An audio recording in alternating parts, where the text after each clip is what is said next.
এবং বিয়ে শাদীর অনুষ্ঠান দেখলাম। এখানে আসলে বিয়ে, আচ্ছা বিয়ে এইটা আমরা জানছি কেমনে? দিন থেকে না? কবুল বলতে হয়, জবাব আনতে হয়, খুতবা পড়তে হয়, উকিল লাগে, মানে সাক্ষী অভিভাবক লাগে। এই পদ্ধতিগুলো কে শিখেছে আমাদেরকে? রাসূলুল্লাহ সাল্লাল্লাহু আলাইহি ওয়াসাল্লাম। আচ্ছা, কিন্তু আপনি বাংলাদেশের বিয়ে এরকম না। আপনি চিটাগং যাবেন একরকম বিয়ে, মানিকগঞ্জ যাবেন একরকম বিয়ে, আমাদের নাঙ্গলকোট যাবেন একরকম, এখানে হয়তো অন্যরকম, আমি জানি না। কারণ আমি যখন মানিকগঞ্জ এক ছোটো ভাইয়ের বিয়ে খেতে গেলাম 2014 সাল, তখন আমি বাংলাদেশে মাত্র আসছি। তো দেখলাম যে বিয়ের পরের দিন সকালে ওকে গোসল করাচ্ছে না, ওরা পাটার উপরে বসায় রাখছে, ভর্তা বানায় যে,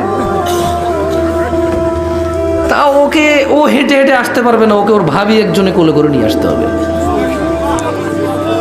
এমনভাবে মনে হয় আপনার ধান দিয়া কুলা দিয়া ধান দুপা দেন নাই মনে হয় জীবন। আরে বাপরে বাপ, আরে বাপরে, আমার শিখে এগুলো না। আমার বয়স কম হইতে পারে, মানুষ কবে বিয়ে না করে দূরের লোকে যায় নাই, আমি দেখিনি এগুলো।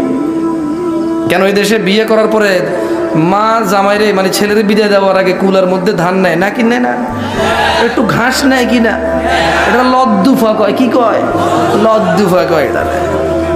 হ্যাঁ, আরে আমি তো আমার এলাকায় আসছি কথা বলতে, এই জন্য আমার সাথে মিলবে আপনাদের। অন্য জায়গায় লদ্দুফা বললে ওরা বোঝে না, বুঝছেন? সত্যি, ইভেন কুলারও সবাই কুলা কয় না। আমরা যে বিচিন কই, অনেকে শুধু হাত পাখা কয়, বিচিনও কয় না। এবারে বিচিন করলে অনেকে চিনে না যে জিনিসটা কি গুলো, কিন্তু এখানে তো আপনারা বিচিন চিনেন নেই। বিচিন কি হাত পাখা না? যাক আলহামদুলিল্লাহ। মানে এইসব জায়গায় কথা বলতে ভালো লাগে। আমার মুখ দিয়ে যদি কোনো শুদ্ধ ভাষা নাও পারি, তো আমার এলাকার যে ভাষা এটা কয়ে দিলেই চলে, বুঝে। এখন মানে বিয়ে তাহলে আমাদেরকে কে শিখাইছে? সাল্লাল্লাহু আলাইহি ওয়াসাল্লাম। না, আমাদের বিয়ে তাহলে ভিন্ন হবে কেন? শিক্ষক যদি রাসূলুল্লাহ হয়, শিক্ষা যদি মুসলিমের জন্য হয়, তাহলে কেন ওকে ফজরের পরে গোসল করতে দিল না? সকাল 8টা বা 9টা বাজলো, তখন ওকে পাটার উপরে বসাইলো, ওর ভাবি ওরে কোলে করে নিয়ে আসলো, নিয়ে আসার পরে পাটার উপরে বসাইছে, এবং ও নিজে নিজে গোসল করতে পারবে না, মহিলারা কল থেকে নিয়ে আসা পানি ওর গায়ের উপর ঢালতেছিল।